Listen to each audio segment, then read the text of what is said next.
Դատաբան Վահագն Դալաքյանի հետ, Պարոն Դալաքյան, փաստորեն դատախազությունը երկար սպասված փաստաթուղթը ներկայացրեք, հայցի հիմքը փոփոխված է։ Մի հատ հանրամատչելի կներկայացնեք, ինչն է փոփոխվել։ Մի փոքր հետ գնանք, հիշեք, Սահմանադրական դատարանի որոշումից հետո մեծ քննարկումներ կային, թե ընդհանրապես այս գործերը ինչ ճակատագիր պետք է ունենան, որովհետև Սահմանադրական դատարանը ի թիվս այլնի հասնել էր, որ պետք է լինի պատճառահետևանքային որոշակի կապ ենթադրյալ հանցանքի եւ ձեռք բերված ապօրինի որակվող գույքի միջեւ։ Եթե նման պատճառահետևանքային կապ չկա, ուրեմն դատախազության պահանջը անհիմն է եւ հայցը պետք է մերժվի։ Մեր դեպքում ուսումնասիրությունը դատախազությունը սկսել էր այդ ենթադրյալ հանցանքի փաստի հիման վրա, որը իդեպ մինչ այժմ էլ նախաքննության փուլում է, որևէ հանցանք հաստատված չէ, ինչևէ եւ այդ հիմքով էր հայցը ներկայացվել։ Որևէ պատճառահետևանքային կապ հայցում, հայցադիմումում ապացուցված, հիմնավորված, վկայակոչված չէր ընդհանրապես։ Եվ Սահմանադրական դատարանի որոշումից հետո մենք պնդում ենք, որ հայցը այդ հիմքով պետք է ամբողջությամբ մերժվի, ինչ այդ էլ ենք դա պնդում Եվրոպական դատարանի նախադեպային որոշումների հիման վրա, բայց նաև Սահմանադրական դատարանը դա հաստատեց։ Բայց այո, բայց կհիշեք, այն ժամանակ էլ մենք մտավախություն էինք հայտնում, որ միգուցե դատախազությունը կփորձի, այսպես ասած, մի գնացքից մյուսին թռնել եւ հայցը այս կեսից, դատավարության կեսից սկսել հիմնավորել նաև նրանով, որ պաշտոնատար անձ է հանդիսացել Ռուբեն Հայրապետյանը, զբաղեցրել է համանքային պետական պաշտոններ եւ այսօր տեսանք, որ այդ մտավախությունը հաստատվեց, մենք բնականաբար առարկելու ենք այդ դիրքորոշման, այդ մոտեցման դեմ, որովհետեւ նման հիմքով ուսումնասիրություն չի եղել ընդհանրապես, ուսումնասիրությունը սկսվել է ենթադրյալ հանցանքի հիմքով եւ այս ճանապարհի կեսից գնացքից մյուսին թռնելը մենք համարում ենք ոչ իրավաչափ։ Պարոն Դալաքյան, 3 ճշգրտում ամբողջ նիստի ընթացքում մեղադրող դատախազը ձևակերպումները արդեն որպես ապացուցված փաստեր է ներկայացնում, ապօրինի գույք, ապօրինի գործողություններ,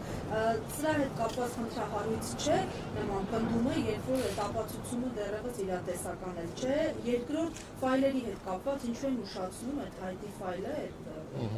նախկինում ասում էին այդ Excel ֆայլը բանաձևեր էին ճշտում, ինչ էին անում, հիմա ուր է այդ ֆայլը եւ երրորդն էլ Հայկոնոմ բանկի տրված հայտնի տեղեկանքը աղմկահարույց, ինչու հիմք չի համարվում դատախազությունը։ Շատ լավ, սկզբից կամ բնականաբար եթե ամբողջ տեքստը կարդանք,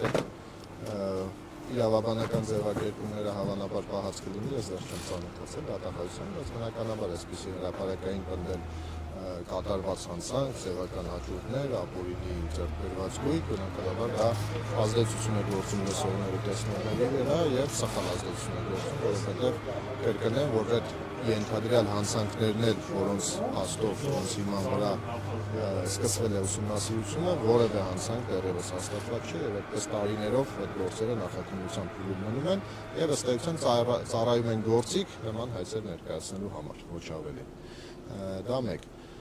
Երկրորդ հարցը ֆայլի հետ կապված, ֆայլը տրամադրվել էր անցած տարի մարտ-ապրիլ ամիսներին, եթե չեմ սխալվում, բայց տրամադրվել էր ոչ այն ամբողջական տարբերակը, որը կա դատախազության մոտ, մասնավորապես դա Excel ֆայլ է եւ հաշվարկների տրամաբանությունը արտացոլող այդ բանաձևերը ցուցադրված չէին, պարզապես բանաձևերը հանած թվեր էր ներկայացված։ Հիմա էլ իհարկե խոստացան տրամադրել, բայց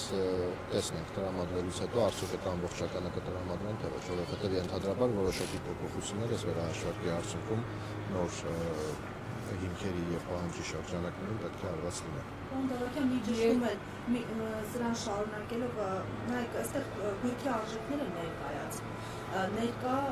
կարծեմ գներով շուկայական, սա բյուջետի հանգամանք չի, հաշվի առնելով, որ օրինակ կոնկրետ տարածքներ էին այնտեղ մատնանշվում, որտեղ ժամանակին չեն եղել ենթակառուցվածքներ, տարածքները ունեցել են բավականին ցածր արժեքներ, հիմա ներկայացնել միլիոնավոր դրամների, դոլարների գներով այս հարցի առնչությամբ ունեք դուք մեկնաբանություն։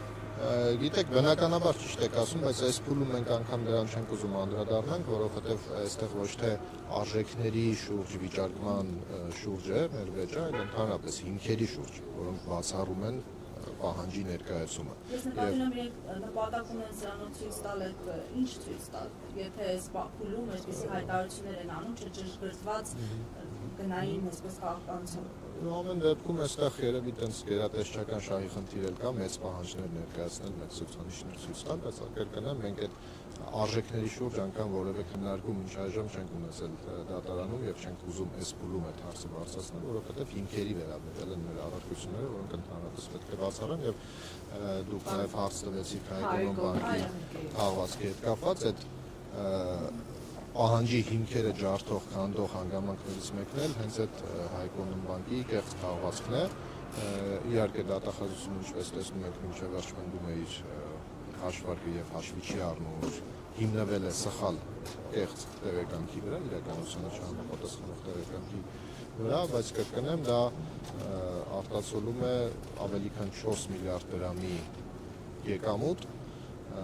որը ապօրինի է որակվել դատախազության կողմից եւ հետագա տարիների ընթացքում բնականաբար նաեւ այդ եկամուտը ներդրվել է այլ գույքի, այլ գործունեության մեջ եւ ավելի մեծ արժեքների վրա։ Պարոն Գալակյան, բայց դատախազության ներկայացուցիչը ընդունեց, որ գործով հաստատվել է քրեական բարույթում հաստատվել է, որ տեղեկանքը կեղծ է, իրենք պարզապես դա հաշվի չեն առել, հիմք չեն ընդունել։ Սա ինչի մասին է խոսում, այսինքն պետական մարմինը կամ նման լրջագույն հայլաները խոստովանում, որ ինքը կեղծ տեղեկանքի վրա է։ Ստեցան, այո, ընդունեցին, հիմա հակառակ բանն են ասում, որ բայց շրջանառության մասին ապացույց չկա, բայց սա ընդհանրապես կապ չունի իրենց ներկայացած այդ մասով պահանջի հետ, որովհետև իրենք այդ մասով պահանջը ներկայացրել են հիմնվելով նրա վրա, որ RRSP-ի հաշիվներով շրջանառություն ընդհանրապես չի եղել, հետևաբար ստացված միջոցները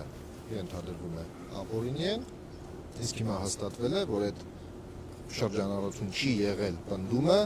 հիմնված է կեղծ սխալ ապացույցի վրա եւ հակառակը մենք ներկայացրել ենք մի քանի բնօրինակ անդորագրեր, բնականաբար խոսքը այստեղ 20 եւ ավելի տարիների մասին է եւ այդ մի քանիսն են պահպանվել տարբեր տեղերում, բայց այդ մի քանի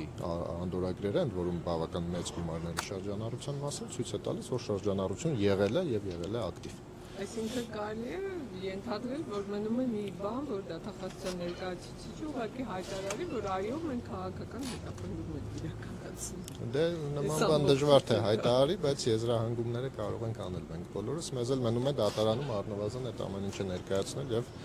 ապավինել այս դեպքում արդեն դատարանի ողջամտությանը։ Պարոն Գալակյան, վերջում ճիշտ է, եղանակային պայմանները բարենպաստ չեն, բայց հարցադրումներ կան։ Սրանով եք պայմանավորում արդյոք այս քաղաքական ենթատեքստով նախորդ դատախազի հեռանալը գործից եւ առհասարակ դատախազությունից եւ երկրորդ հաշվի առնելով այն մեծ աղմուկը մամուլում, որ Աննա Վարդապետյանը կոնկրետ այլ պաշտոնում շահագրգռություն է ունեցել այս գործի նկատմամբ, նույնիսկ խմբագրման փորձեր է արել, 168 EM հրապարակում ունի, որքանով է օբյեկտիվ, որ այս գործը առհասարակ լինի դատական պրոցեսի մեջ։ Նախորդ դատախազի հեռանալու հետ կապված չեմ ուզում որևէ մեկնաբանություն անել նախ այն պատճառով, որովհետև չգիտեմ պատճառները, բայց որոշումները հաստատապես կայացվում են ոչ ներկայացուցիչ դատախազի մակարդակով, այլ ավելի բարձր մակարդակով, դա ակնհայտ է։ Եվ երկրորդ հարցը իհարկե դա էլ մեծ մտահոգության տեղ է տալիս, քանի որ մենք տեսնում ենք, որ ավելի բարձր մակարդակով են որոշումները կայացվում, առնվազն գլխավոր դատախազի մակարդակով, իսկ գլխավոր դատախազի մասով, ինչպես գիտեք, հայտնի է նախորդ այլ պաշտոնում շահագրգիռ վերաբերմունքի, բացասական վերաբերմունքի դրսևորում Հայրապետյանների ընտանիքի նկատմամբ։ Շնորհակալություն։